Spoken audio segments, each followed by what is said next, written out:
Hey guys, I have not really been looking forward to this shave because of this Barbedeaux uh, product line. I've got the aftershave we'll be using at the end, and this is their foam, their liquid that turns into a foam because of the dispenser.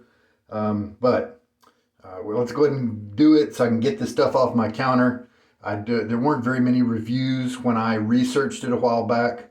And so I want to put just some information out there so that people have an informed opinion on that as to whether they can try the products, not try the products, whatever. 365 blade from Gillette is what we're going to put in the Fatip open comb. This is the Grande handle, and never tried the two, but I'm confident they're going to be great. The Wolf Whiskers handle here has a knot in it that is the Umo Manchurian super high density. Hasn't been soaking for too long, but by the time I talk about these products, I think it'll have enough time to give me a reasonable shave. So let's get that back in the soak cup. And while my hands are dry, let's put the blade in the razor. I was just talking about Fatip the other day in the daily chat on our Reddit wet shaving forum, and it's really funny. This is a strange razor because it's the only razor I can think of where I think it's kind of smooth and I don't have to change my technique to use it, where other shavers think it's a little bit harsh and they have to be careful with it. In every other razor situation, it's the reverse, where they're saying, oh, the Blackbird or whatever is fine, and really smooth. And I'm going, I can't shave with that, And so who knows? I don't know whether it's my lathers. I don't know whether it's just my razor movement technique. It's across all blades. This razor works great across all the blades I've tried it with. It is one, because it's not CNC machined, you have to just look at the blade alignment. Usually I just let it fall naturally in a flat kind of way on that top cap and then firm it down with pressure, then it's pretty close to being right most of the time. This time I had to adjust it just a little bit. Okay, so that's in place. The brush is soaking. So this is a liquid foam. A liquid that turns into a foam. I don't think I'll use the bowl because we're going to kind of follow the directions here. I got new glasses that have progressive magnification at the bottom. Hopefully, I used to have to pull my glasses down to the tip of my nose to be able to read. Let's see if I can. This is small text though. Okay, cleansing shave foam. Well, first of all, let's just look at the title. Barbedeaux cleansing shave foam. 5.4 ounces, and it's got that foaming pump like you have, at least here in America, with many of the hand soaps. Instead of dispensing just a gel clod dollop into your hand, it foams it up and adds some air into it to make it easier to work with. And that's kind of what this thing does. As you can see, it's not a very viscous product. It's very watery, at least before it comes out. It will come out into a nice little foam. I have the habit of tilting my head down. Revolutionary shave foam from a pump softens the beard and prepares the skin for a smooth shave. Softens, anything that's wet is going to soften the beard. It's just... And looking, I'll tell you this, looking on their website, the way they were describing things was, to me, very marketing driven and not really rooted in good shave knowledge. And if you look through my YouTube channel for Barbedeaux, spelled like this, I'm sure you'll find the other video where I actually used a different soap, but I used this kind of as a pre-shave, and then I used the splash after the shave. And I had just looked at the website at that point, and so you're going to get more accurate information in terms of what I reported from the site.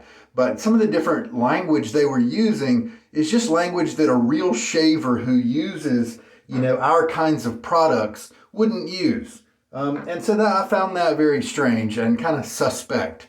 I mean, it's like they're selling stuff they don't really know how to use or make, or they're purely catering to people on the cartridge end of the spectrum, but even then you don't have to make certain mistakes, anyway. Let's see. Directions. Pump foam onto hands and apply liberally to beard.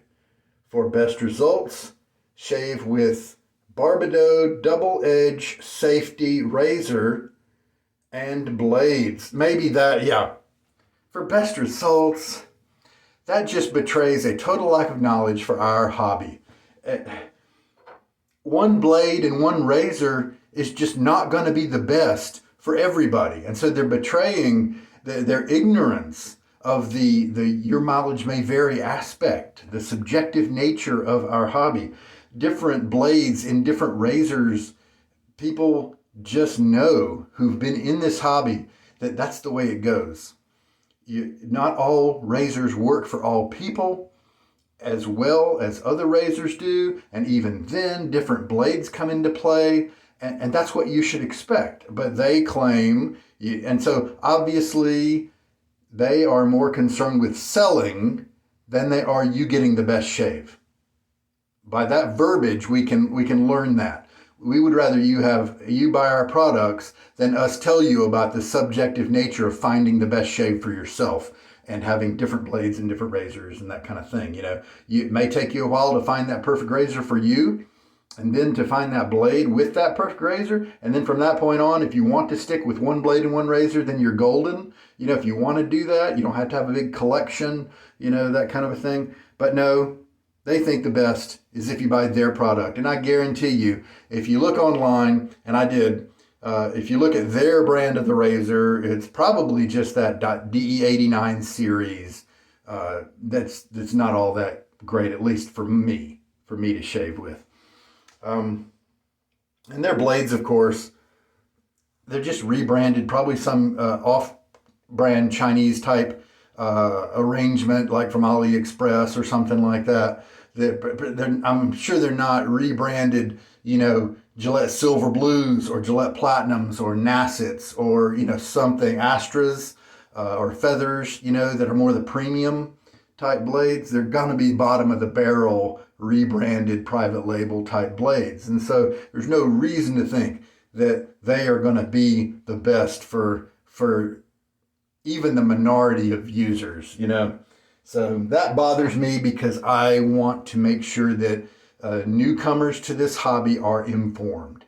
I want to make sure that guys who are trying this hobby out don't believe this kind of verbiage and fall into this kind of trickery like Vikings Blade does with their upcharging. Yeah, they're upcharging of the basically Biley alloy razors. Let's see. So it said use your hands to apply. It's got some normal warnings. Ingredients. Water is the first ingredient. Sodium lauryl sarcosinate. Next, cetyl betaine, polysorbate 60, glycerin. So the ingredient list doesn't seem to me to be too encouraging in terms of goodness for your face. I could be wrong though. I mean, those could be just the scientific names for healthy things for your skin, All right.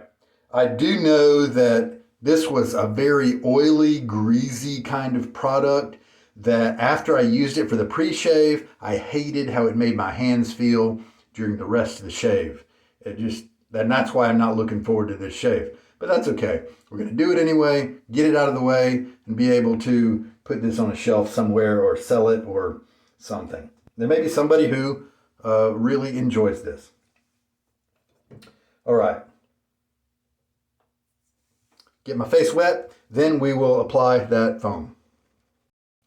Usually I don't wash my face prior to the shave, but today I decided to because of my beard, and it could contribute oiliness to the shave. And let's just kind of start with a little bit more of a blank slate to give a fair evaluation. So squeeze a little bit out of the foam onto your hands. Looks like reasonable foam. Yeah, as long as it's slick, that's fine. It does have a very slight orange scent.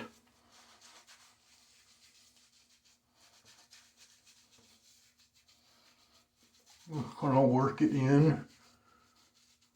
With most products, you want to work it in a little bit to your skin because that will give you that protection that you want against the blade edge. Haven't shaved in a couple of weeks. Well, feels good in terms of slickness. It doesn't compare to the slickness in like a tobacco or a classic fine accoutrements puck of vintage fame there. It's got a little bit of an oily kind of slickness, but really not too bad. Rinse that off my hands.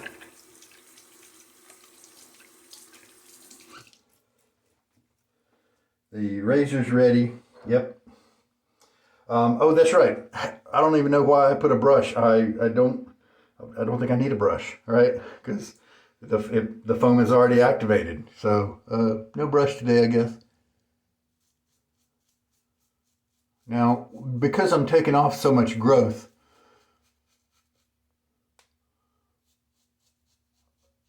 I'm not going to hold that against the lather, but it's doing a good job. It's being pretty slick. My fingers do feel a lot more slippery on the razor than usual, and so I definitely would prefer a better grip. I would, if I had to use this product on a regular basis. Yeah, see, it's getting more slippery. The more I like rinse my razor and a little bit more of the water comes into play, the more slippery. Yeah, and now it's kind of at a dangerous level. If this knob wasn't here with the ridges, then this would be a dangerous amount of slipperiness here. Obviously, if you've got a razor that has knurling, yeah, see, the razor is just slipping down so easily. I'm just going to switch to holding it only by the knob. And that's really the gripe that I had when I tried it the first time. And this hand still has kind of the residual kind of slickness. So it will get the job done in terms of a shave. But yeah, I have this coating of oil or some weird product, you know, that's all on my hands. I'm glad I'm not using a brush. It might be hard to hold on to it. So again, let's do a quick water rinse.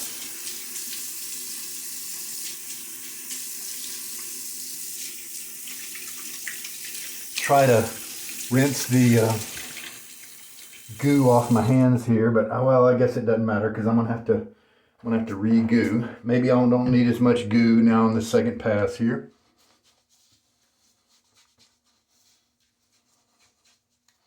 Definitely don't want to make my hands more slippery than I need to.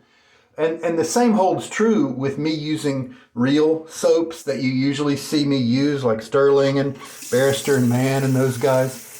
You don't need the big old Santa's beard on your face to get a good slick shave. And so let's assume that that's true for this one as well.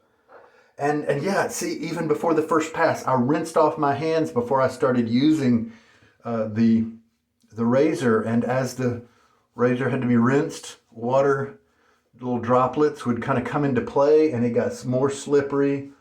and more slippery. But I think most people have a razor that has some knurling, on the handle. Very few of them are totally smooth, And so that might be less of an issue. The orange scent is pleasant. It's definitely not better than, Sterling or, about any other kind of traditional croap or soap.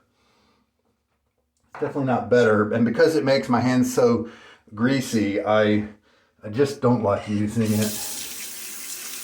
Again, trying to wash some of that off. And now, a little rinse.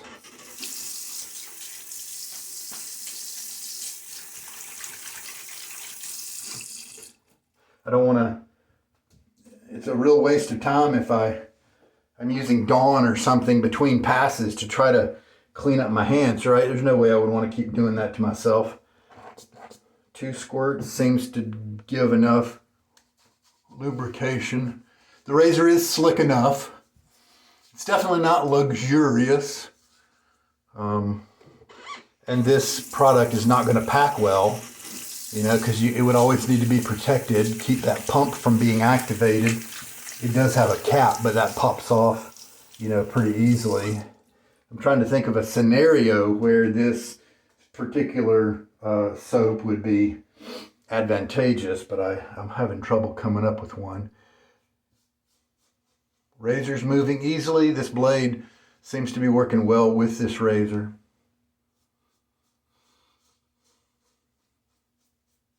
So it is doing the job of providing slickness on my skin.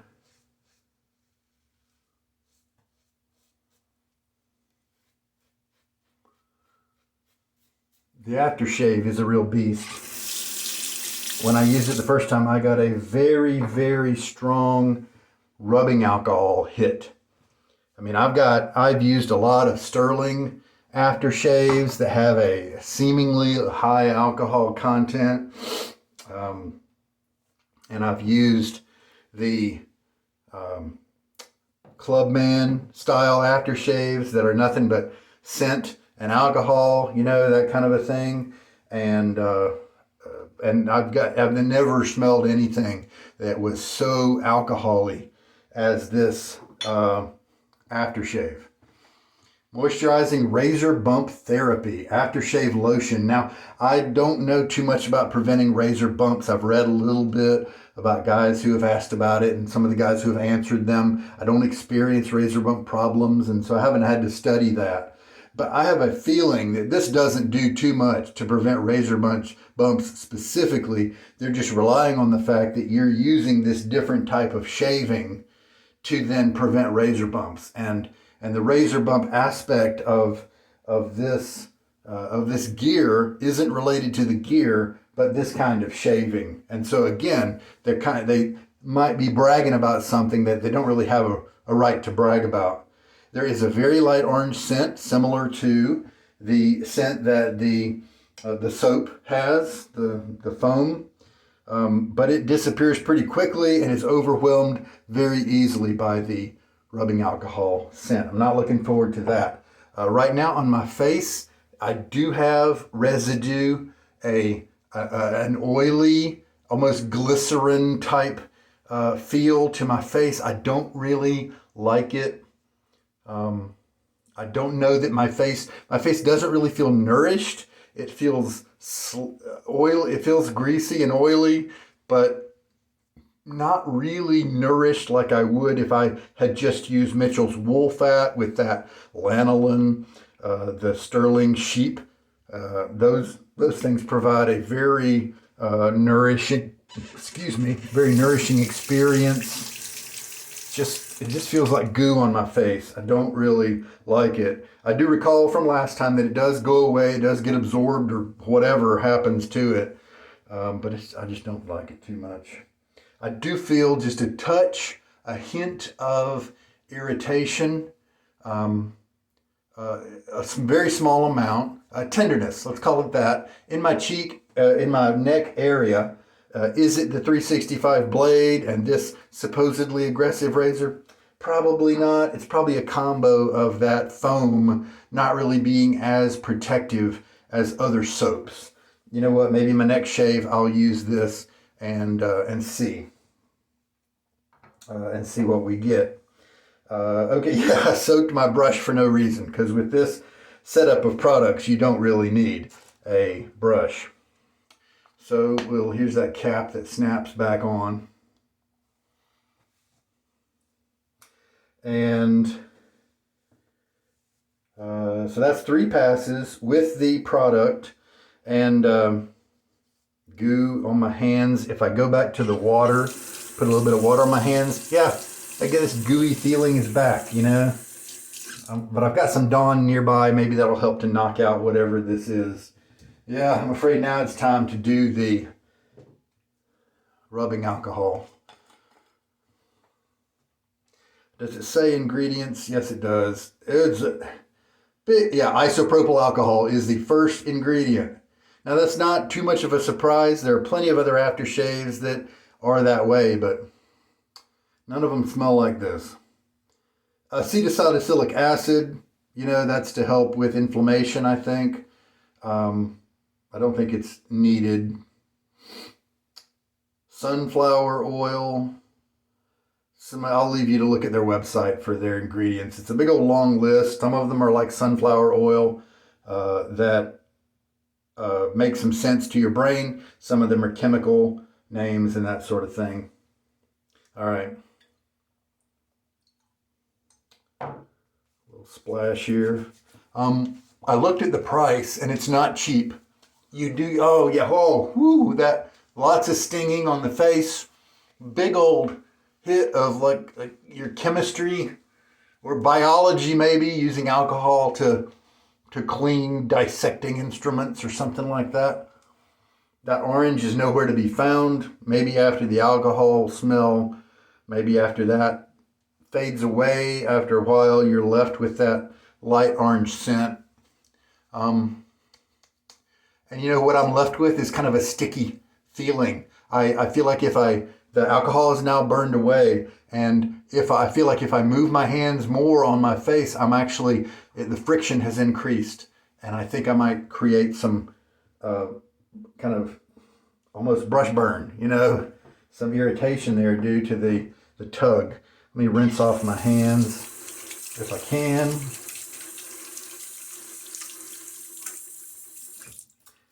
So this line of products is not for me because of all the gooey reasons that I've kind of outlined to you, because of the smell of this.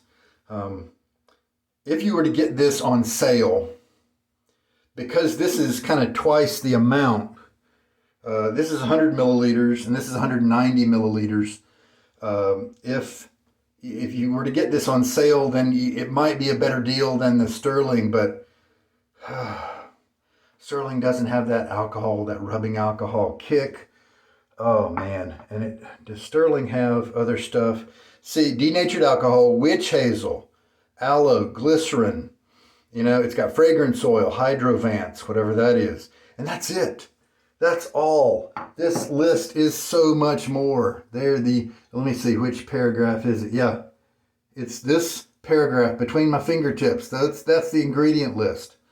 It's just unnecessary, especially for such a horrible alcohol hit. Woo!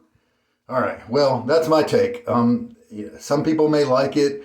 They seem to have positive reviews on their website.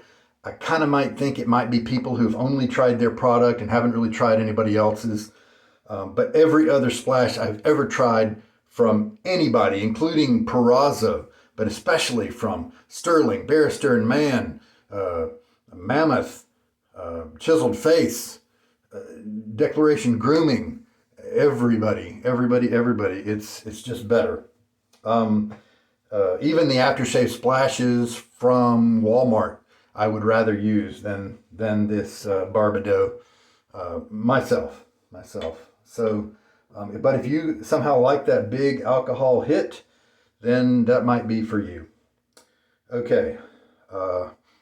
Fortunately, the alcohol does burn away, 30, 45 seconds, something like that. It doesn't take too long before that's gone. The stinging was a lot at first, but it did die down as well.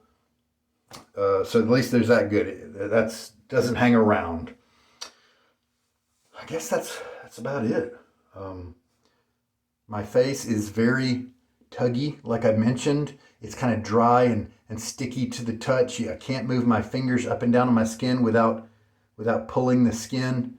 And so that doesn't feel good. This whole event doesn't seem like it's good for my skin as about everything else out there.